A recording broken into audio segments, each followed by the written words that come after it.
हाँ जी शोभा सर, जैसा कि आपने मुझे जम्मू की हिस्ट्री की जो शुरुआत है एक्चुअली में वो कवर किया पिछली 3 लेक्चर्स में।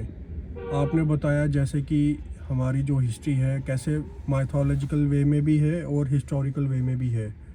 तो जो माइथोलॉजिकल वे में आपने हिस्ट्री बताई वो तो आपने मुझे सारा कंसेप्ट दिए, कैसे वो राम जी, राजा राम जी माइथोलॉजी है प्लस साथ में जो राजदर्शनी बुक में जो लिखा हुआ है। हाँ, टोटल माइथोलॉजी भी नहीं है। अच्छा। मैंने वो स्टोरीज जो हैं वो थोड़ी सी आपको माइथोलॉजी से रिलेटेड कैसे हैं वो बताया, बट जो भी हमने हिस्ट्री की है वो राजदर्शनी एक बुक है जो हमने बताया भी जी। तो राजदर्शनी जो बुक है जो महाराजा गुलाब सिंह के टाइम पे उन्होंने लिखाई थी, गुलाबनामा एक बुक है, एक है राजदर्शनी। ये जो 2 बुक्स हैं ये हमें प्रीवियस हिस्ट्री ऑफ जम्मू के बारे में बताती हैं। ओके। तो ये हमने जो भी पढ़ा अभी तक वो Rajdarshani book strictly according to that book हमने पढ़ा। अच्छा। और उसमें माइथोलॉजिकल स्टोरीज जो हैं वो मैंने कनेक्ट करके आपको बताया, जिससे थोड़ा सा एक इंटरेस्टिंग भी लगता है थोड़ा सा, और थोड़ा हमें भी पता चलता है कि कैसे मतलब अर्जुन के पुत्र आए थे यहाँ पर, या फिर हम कैसे भगवान श्री राम के साथ कनेक्टेड हैं, कैसे हम महाभारत के साथ कनेक्टेड हैं, कैसे पांडवों के साथ कनेक्टेड हैं। तो इसलिए वो अगर जो हमारे हिस्टोरियंस हैं उसको माइथोलॉजिकल इवेंट बताते हैं, तो इसलिए मैंने ये बताया था कि ये जो स्टोरीज हैं हम कैसे अपनी इंडिया की माइथोलॉजी के साथ भी कनेक्टेड हैं। बिल्कुल बिल्कुल। फिर उसके बाद आपने फिर बताया था कि कैसे बौद्ध राय जो डायनेस्टी है उसकी शुरुआत हुई थी जी, अर्जुन देव जी आए जी बौद्ध डायनेस्टी तक हमने किया था। तो उसके बाद हमारा अभी स्टार्ट होता है राय डायनेस्टी।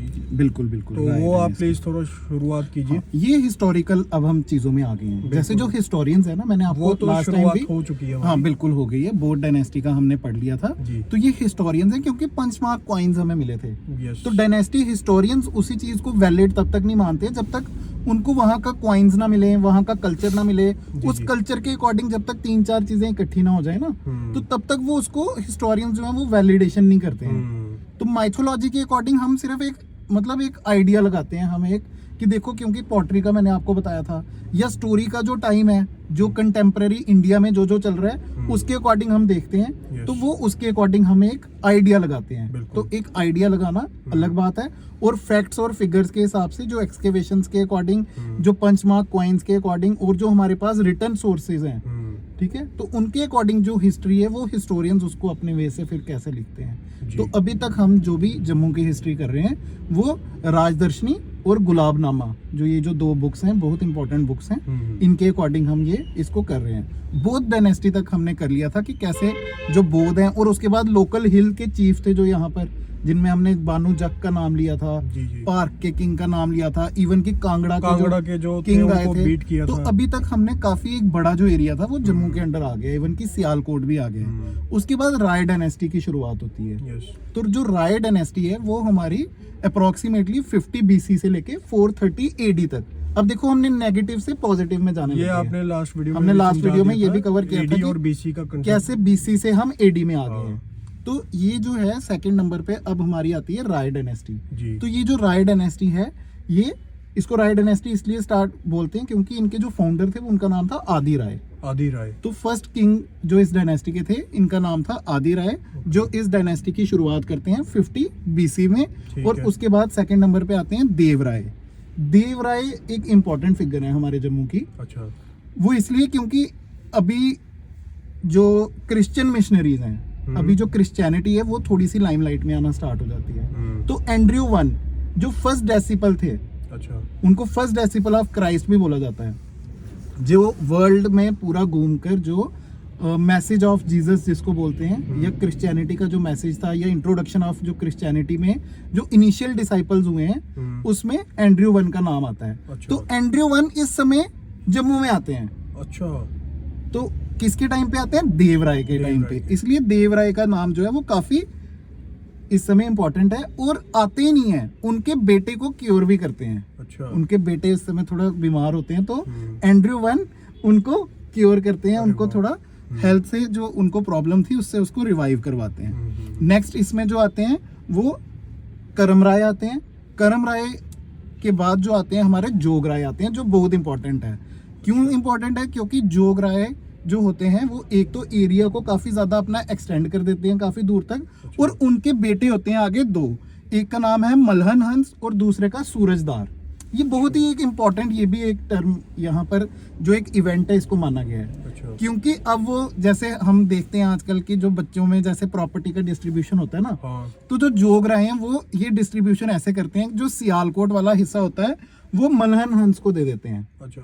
जो उनका बेटा मलहन हंस होता है, जी। यहीं से मनहास जो हम सुनते हैं, मनहास। मनहास कास्ट की जो शुरुआत होती है वो मलहन हंस से होती है। अच्छा। तो मलहन हंस जो जोगराय के बेटे थे, सियालकोट वाला पोर्शन जो जोगराय है वो रूल करने के लिए उनको भेज देते हैं कि आज के बाद वहां का जो भी वहां का मतलब एडमिनिस्ट्रेशन है वो आपने संभालनी है। ठीक। तो मलहन हंस वहां से ही मनहास लीनेज जो है ओके। वो हमारी स्टार्ट होती है। वाह यार। और उसके बाद जो उनके सेकंड ब्रदर होते हैं, उनके सेकंड बेटे सूरजदार, तो वो दार डायनेस्टी की स्टार्ट करते हैं जम्मू से। दार डायनेस्टी, DH हाँ दार DH ऐसे ही लिखा होता है, दार या दर जो भी आप दर। बोल दो।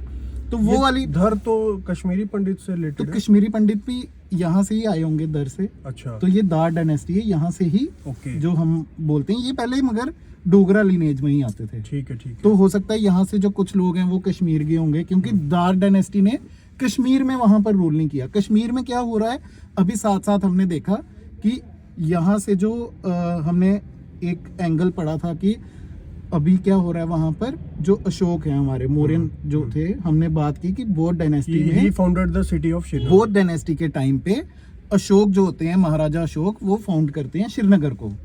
और श्रीनगर उससे भी थोड़ा पहले, अब जैसे हमने दो बुक्स का नाम लिया जम्मू वाली, कौन कौन सी, राजदर्शनी और गुलाबनामा, वैसे ही जो ओल्डेस्ट बुक है जिसमें हमें कश्मीर का डाटा मिलता है वो है नीलमत पुराण। नीलमत पुराण ये भी बहुत इंपॉर्टेंट बुक है। इसमें सबसे पहले जिक्र हुआ है कश्मीर का, जिसका नाम वहां पर दिया गया है कश्यप मार और कश्यपपुरा। ओके। तो ये जो नाम है वो हमें मिलता है नीलमत पुराण में। इससे भी जो पहला एक नाम है सतीसर से ये कश्यप मार हुआ, और कश्यप मार से कश्यपपुरा हुआ। ये तो सतीसर क्या है? सती मतलब जो शिव जी की वाइफ थी, तो सती वहां से आया है। सर मतलब होता है लेक। ओके।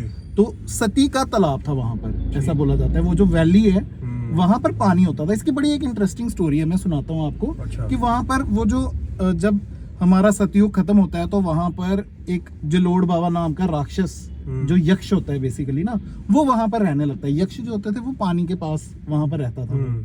तो वहां पर जो ट्राइब्स, नागाज उस समय वहां रहते थे, नागा ट्राइब के लोग, तो वो वाली जो ट्राइब के लोग थे वो काफी दुखी होते हैं कि यार वो हमें पानी के पास वहां जाने नहीं देता। वो जब भी कोई जाता था उनको तंग करता था।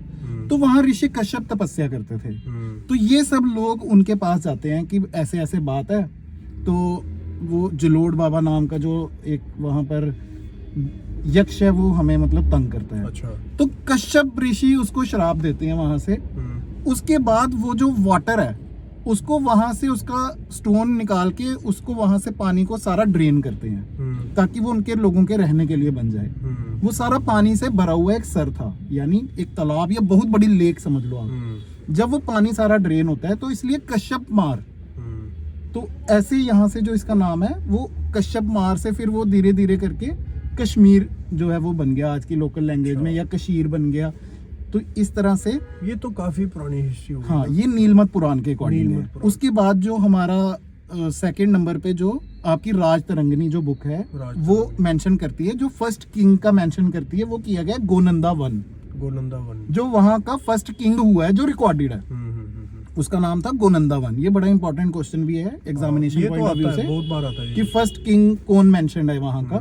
वैसे ही फर्स्ट डायनेस्टी जो मेंशन है वो है मौर्यन डायनेस्टी है। हाँ, फर्स्ट जो डायनेस्टी हमने वो हमारे, तो ये थोड़ा सा हमने आज कश्मीर को भी नंद जी थे। गोनंदा वन किंग थे वो। ओके। तो उनका फिर उसके बाद गोनंदा सेकंड आते हैं। हम वो पूरा डिटेल में पढ़ेंगे। हाँ, ये हमने थोड़ा सा आज टच कर दिया कि कंटेम्पररी हम देख लें कि कश्मीर में क्या हो रहा है, क्योंकि आपने दर की बात की। Yes yes. तो इसलिए हम वापस आ जाते हैं।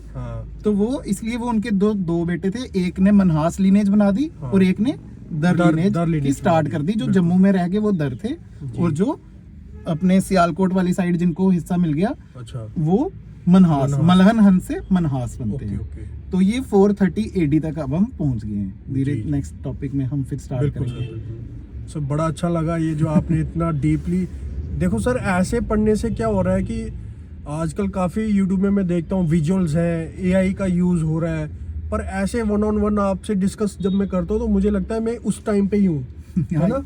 ये मैंने और, आपको और हमने मेरे शायद- माइंड में ना एक एक वो चीज बैठ जाती है सर, मुझे ना कोई फर्दर या किसी चैट जीपीटी में भी ये सारा मटेरियल मुझे वहां भी नहीं मिलता। नहीं, ये तो चैट तो जीपीटी में नहीं ये मिलेगा। ये सब ना काफी मतलब इंटरेस्टिंग ये होता है। चैट जीपीटी तो में मैं नहीं ये मिलेगा शायद एडवाइस आपको। करूंगा कि बच्चों को जरूर एक बार ये ऐसी स्टोरीज सुननी चाहिए। हिस्ट्री पढ़ने को, उसको रोमांचक बनाने के लिए देखो हमें ना पॉलिटिकल बाउंड्रीज से बाहर निकलना पड़ता हाँ है। हाँ हिस्ट्री आपको बहुत अच्छी लगेगी, लेकिन बिल्कुल। आपको वहां पहुंचना पड़ेगा। एग्जैक्टली। अब देखो हम सियालकोट की बात कर रहे हैं, हम्म। तो वो सियालकोट उस समय जम्मू का हिस्सा था। मैं सर आपको बता रहा हूँ कि YouTube में जैसे आजकल क्या है, AI का यूज करके वीडियोस हैं, ग्राफिक्स हैं, वो कुछ टाइम के लिए मुझे अच्छा लगता है, बट 2 दिन 4 दिन बाद वो मैं भूल जाता हूँ सब। चलो सर, वो पर भी- ये जो आपकी स्टोरीज है ये मैं भूल नहीं रहा हूँ हाँ, और ये लिटरली तो- मैं इसको अब रिवाइज भी इसमें नहीं कर क्या रहा होता है, हूँ। कुछ भी याद आ जाता है मुझे तो मैं आपको बता देता और हूँ मैं बीच में। रिवाइज भी नहीं कर रहा हूँ, क्यों Very ये good, मेरे very माइंड में good, फीड हो गया है, ये ये तो- वाली स्टोरी फीड हो गई है। आपकी इंटेलिजेंस तो है। चलो जी। Thank you so much sir, आपने दोबारा से इतना अच्छे से एक्सप्लेन किया, थैंक यू।